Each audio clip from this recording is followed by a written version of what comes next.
안녕하세요. 영원한 자주국방 정확한 국방 소식 전해드리는 한국 국방 뉴스입니다. 구독, 좋아요, 알림 설정 후원 감사합니다. 지난해 늦춰졌던 방산 수출 계약이 올해 체결되면서 역대 최대 수출 달성에 대한 기대감이 커지고 있습니다. 폴란드로의 K2 전차 수출뿐만 아니라 유럽, 중동, 동남아시아 각국으로의 방산 수출 성사가 예상됩니다. 러시아 우크라이나 전쟁 등 곳곳의 무력 분쟁으로 관련 국가들의 국방비 지출 증가 추세가 이어질 가능성이 높습니다. 9일 방위사업청과 방산업계에 따르면 지난해에서 올해로 2월 수출 계약 규모는 약 94억 달러, 한화로 약 13조 7천억 원이며 이 중 가장 기대감이 높은 사업으로는 폴란드로의 K2 전차 수출이 꼽힙니다. 2월 사업 이외에도 신규 수출 계약을 기대해볼 만하다는 평가도 속속 등장하고 있습니다. 방사청은 2025년에는 2월 사업 등을 포함해 K2, 동유럽 잠수함, 북유럽 천무, 중동 지역 방공무기, FA-50 동남아 KT-1, 북미에는 함정 MRO 등 20여 국가를 대상으로 다양한 방산 수출 사업이 진행될 예정이라고 설명했습니다. 근본적인 방산 수요 증가에 대한 기대감도 큽니다. 러시아 우크라이나 전쟁이 장기화되면서 인접 국가들도 러시아의 무력 행사에 대비해 국방비 지출을 늘리고 있기 때문입니다. 실제로 폴란드는 지난해 국방비 지출을 국내 총생산 GDP를 4.2%까지 늘렸고 올해는 4.7%까지 늘릴 계획입니다. 또 중국과 대만의 양안관계 경색은 동남아 각국의 무기 수요에 영향을 미칠 가능성이 높으며 이미 일부 동남아 국가의 국방비 지출액이 증가하는 추세입니다. 이스라엘 하마스의 장기 휴전 가능성이 불투명하다는 관측도 인근 국가들의 국방비 지출 증가를 야기할 것으로 관측됩니다. 불확실성에 대비하기 위한 군비 경쟁이 어느 정도 예고된 셈입니다. 이 밖에 오는 20일 취임할 도널드 트럼프 미국 대통령 당선인도 국방비 지출을 늘릴 필요가 있다며 북대서양 조약기구 나토 회원국들을 압박하고 있기도 하죠. 우리나라의 방산 수출액은 2022년 173억 달러에 이어 2023년 135억 달러, 지난해 95억 달러를 기록했습니다. 지난해 국가별 방산 수출액은 이라크가 27억 9천만 달러로 가장 컸고 폴란드 16억 4천만 달러, 루마니아 10억 달러, 페루 4억 7천만 달러 등으로 집계되었습니다. 계속해서 좋은 소식이 터지고 있는데요. 올해 방산 수출 예상액이 폴란드 K2 전차 사우디 무기 획득 사업 10억 달러 등을 포함해 총 240억 달러 규모일 것으로 전망하기도 했습니다. 방사청은 오는 2027년 우리나라가 중국을 제치고 미국, 러시아, 프랑스 등과 함께 4대 방산 강국의 반열에 올라설 가능성이 커지고 있습니다. 이토록 대한민국 방산 수출 성과를 나타내기에는 폴란드를 빼놓고 말할 수 없는데요. 최근 폴란드에서 벌어지는 K2 전차 집중훈련에서 놀라운 성과가 보고되었습니다. 폴란드 군사 전문가 파벨 마코비에츠는 폴란드 제16기계화 사단이 벌인 훈련에서 K2 전차 소대가 전진하는 러시아 중대전투그룹 T-90M, T-72 B3M 및 BMP-2를 분사했다고 전했습니다. 실제로 K2 전차 사격으로 러시아 전차 7대와 BMP 2대가 폐기되었다고 덧붙였는데요. 시뮬레이션으로 벌인 전투였지만 K2 전차는 포 정확도와 사격 통제 장치가 통계지표 100점 만점에 98.9점을 받았습니다. 지금 폴란드에서는 러시아가 만약 공격해 온다면 어떤 방향으로 어떤 무기로 대응해야 할지에 대한 전략을 짜고 있는데 이번 훈련에서 K2 전차가 보여준 성과는 놀라웠습니다. 폴란드 제16기계화 사단에서는 지난 12일 K2 전차가 최고 수준을 보여줬다면서 이번 훈련에서 K2 블랙팬서 탱크의 예술 코스들이 기다리던 코스들이 시작되었다고 밝히며 이것은 첨단 전투기계를 서비스를 제공하는 과정에서 중요한 단계라고 언급했습니다. 또한 폴란드 군 참모총장은 이 훈련에 대해서 SNS에 사진을 올리며 전차 집중훈련을 시작했습니다. 이 과정에는 3월 중순에 까다로운 이론 및 실기 시험을 치르게 되어 지휘관 보수 및 운전병이 참석합니다. 획득한 기술은 자격을 향상시킬 뿐만 아니라 우리 군대의 작전 준비 태세와 효율성을 강화합니다. 미국의 트럼프 전 대통령이 재선에 성공하면서 폴란드는 현대성과 전문성에 중점을 두고 있습니다. 지금 폴란드군은 다량 확보한 K2 전차를 운영할 병력을 훈련하고 러시아를 향한 만반의 대비를 하고 있습니다. 이 발언을 본 한 폴란드 네티즌은 소문으로만 듣던 한국의 K2 전차 실휘력이 정말 대단하고 가능한 한 많은 훈련을 받았으면 좋겠습니다라고 게시하기도 했습니다.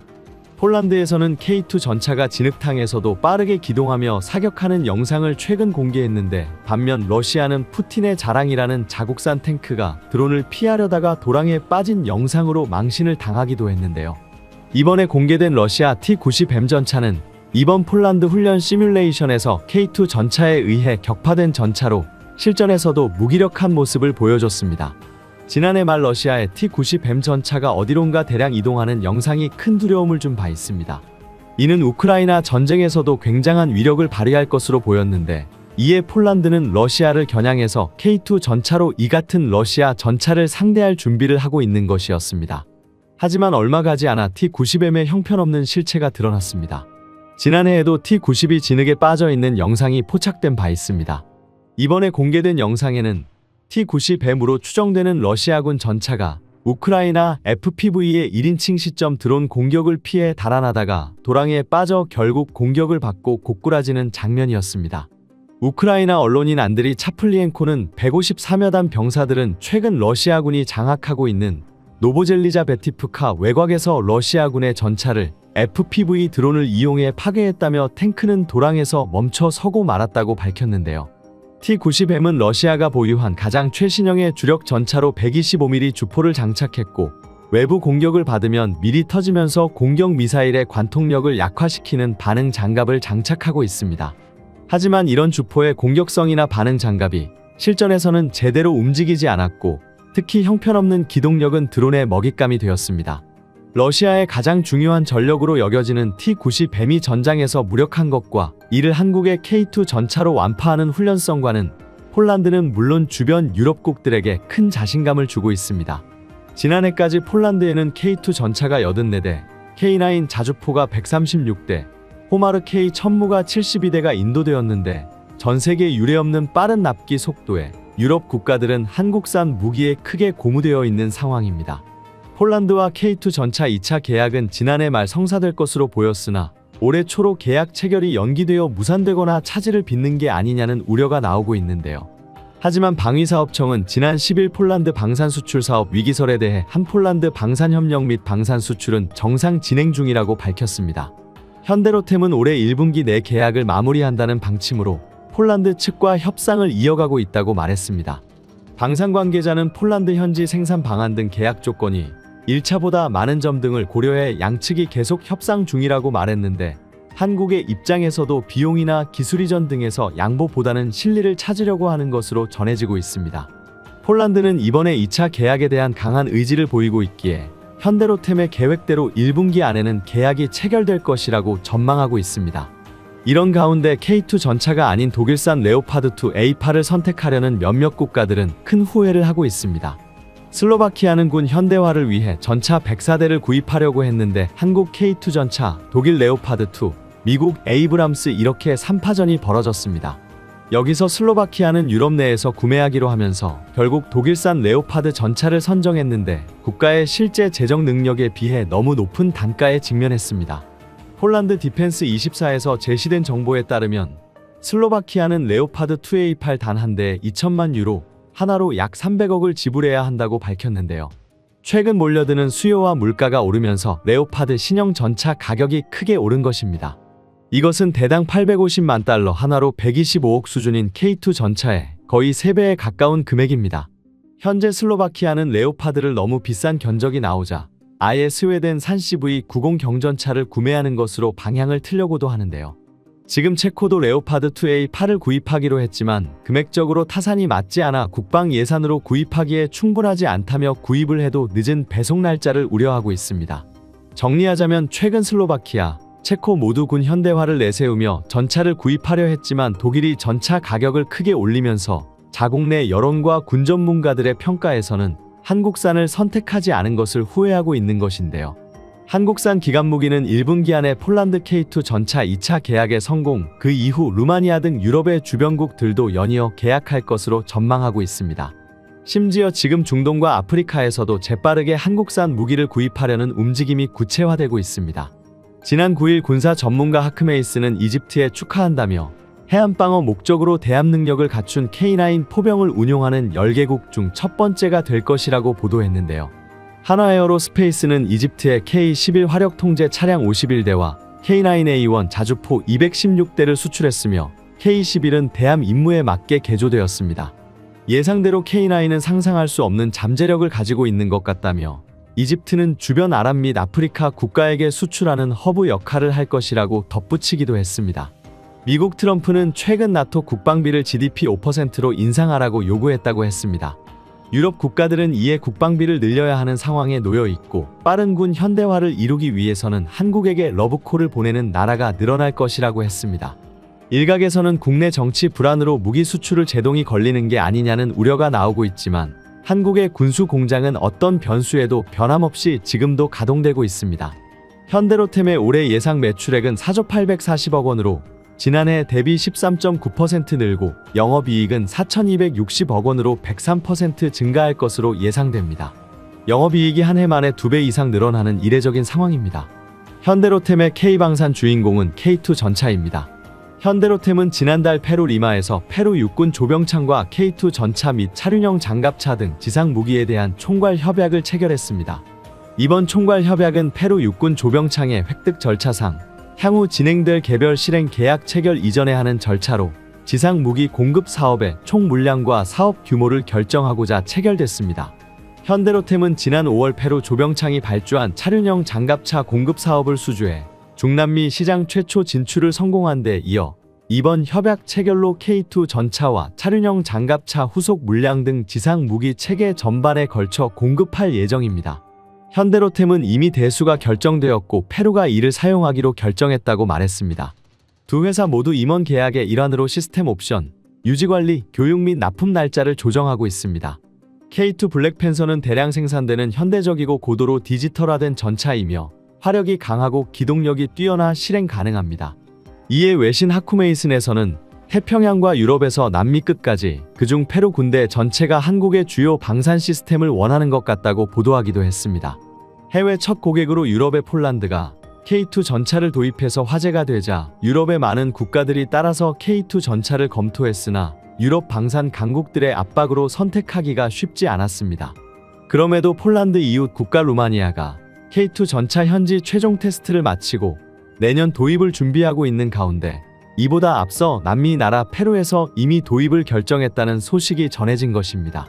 최근 폴란드는 한국산 K2 전차를 받자마자 러시아 국경 부대에 배치하며 현대전에서 K2 전차의 위력과 효용성이 어느 정도 인지를 보여주고 있습니다. 특히 진흙탕과 험지에서 주행이 가능하며 혹독한 추위에서도 기동이 가능한 K2 전차는 겨울에 벌어지는 전쟁에서는 단연 독보적인 최고의 전차라고 말하고 있습니다. 동유럽의 많은 국가들은 남미 국가들처럼 노후화된 구형 전차를 퇴역시키고 신형 전차를 구입하려 하는데 극강의 가성비를 지닌 한국산 K2 흑표를 선택하는데 눈치를 보고 있습니다. 그러기에 이번에 페루가 과감하게 K2 전차를 도입했다는 소식은 굉장한 뉴스였습니다. 차세대 전차 사업을 준비하는 불가리아는 이 소식을 긴급 타전하며 K2 전차가 페루에 상륙했다. 이것은 소련시대 T-54, T-55의 종말을 의미한다고 표현하기도 했는데요. 페루는 오랫동안 구소련 T-55 전차에 의존했으나 구식 디자인과 제한된 화력으로 인해 현대 전장의 요구에 부응하지 못했다고 했습니다. 특히 칠레와 브라질 같은 이웃 국가도 첨단 장갑 기술에 막대한 투자를 하고 있어 페루가 자체 역량을 강화하는 것이 필수적인데 T-55 전차 부대를 K2와 같은 최첨단 모델로 교체하는 것은 기술적인 필요성에 뿐만 아니라 지역 균형을 유지하기 위한 전략적인 움직임이라고 해석했습니다. 내심 불가리아는 페루를 부러운 시선을 보내고 있는데요.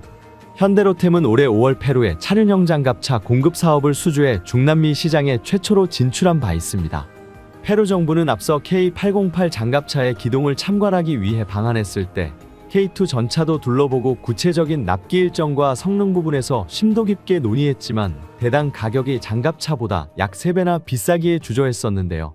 페루는 대테러 작전용으로 차륜형 장갑차를 수입했지만 K2 전차는 정규 군용 국가 장비여서 쉽게 결정을 내리지 못했습니다. 하지만 한국 정부와 군 당국, 현대로템은 하나가 되어 지속적으로 페루 정부를 상대로 K2 전차 마케팅을 벌였습니다. 한방위 산업계 전문가는 장갑차에 비해 전차는 상당한 고가의 무기체계이지만 그만큼 가치를 입증했기 때문에 페루 정부가 결단을 내렸다라고 언급했습니다. 페루는 올 초에 범죄 조직의 폭력으로 인해 7개 주에 비상사태를 선포하기도 했는데 당장 국민의 안전을 지킬 치안력 강화가 먼저 필수적인 상황입니다. 이에 강력한 K2 전차가 필요하다고 여기기도 했습니다. 이미 지난 2017년 필리핀이 무장단체를 상대로 한국산 전투기 FA-50을 이용하여 완벽하게 소탕한 바 있기에 페루나 남미 국가들도 한국산 무기를 가지고 반군 세력을 제압하는 데 굉장히 신뢰하고 있는 모습을 볼 수 있습니다. 대외경제정책연구원 보고서에 따르면 중남미에선 폭력단체 범죄, 정부군과 무장단체가 충돌 금지된 약물범죄, 난민으로 인한 국경 갈등이 이어지고 있어 무기 수요가 상당합니다. 시장조사업체 모르도르 인텔리전스는 중남미 방산 시장이 올해 253억 6천만 달러, 하나로 약 35조 3,340억에서 2029년 314억 1천만 달러, 하나로 약 43조 7,636억 원까지 성장할 것으로 예상하고 있습니다. 중남미 방산 시장은 향후 성장 가능성이 높다고 평가받는데 사실 과거 중남미 국가들은 좌파 정권이 들어서며 중국과 러시아산 무기를 도입해 왔습니다.